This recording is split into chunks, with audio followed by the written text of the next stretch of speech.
सांगलीत भेसळयुक्त दुधाचा मोठा पर्दाफाश. दूध पावडर आणि खाद्यतेल मिसळून दूध तयार करण्याचा धक्कादायक प्रकार. सांगली जिल्ह्यातून एक धक्कादायक बातमी समोर आली आहे. मिरज तालुक्यातील सलगरे गावात दूध पावडर आणि खाद्यतेलाचा वापर करून भेसळयुक्त दूध तयार करण्याचा प्रयत्न उघडकीस आला आहे.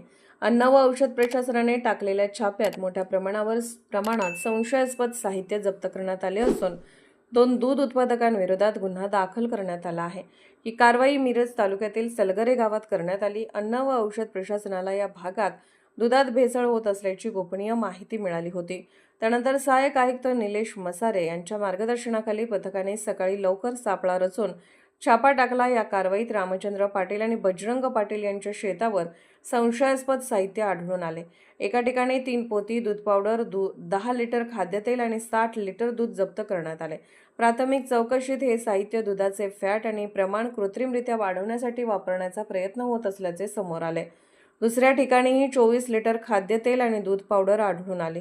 या दोन्ही दूध उत्पादकांविरोधात गुन्हा दाखल करण्यात आला असल्याचे समजते.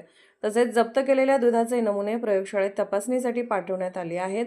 विशेष म्हणजे हे दोघे ज्या दूध संकलन केंद्रात दूध पुरवत होते त्या डेअरीचीही तपासणी करण्यात आली. डेअरीतील दुधाचे नमुने तपासणीसाठी घेण्यात आले असून प्राथमिक तपासणीत तेथे कोणतीही संशयास्पद बाब आढळून आली नसल्याची माहिती अधिकाऱ्यांनी दिली आहे.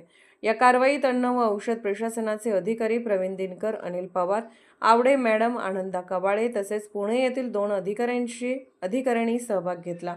अन्न व औषध प्रशासनाने नागरिकांना सुरक्षित आणि दर्जेदार अन्नपदार्थ उपलब्ध करून देण्यासाठी अशा कारवाया पुढेही सुरू राहणार असल्याचं स्पष्ट केलं आहे.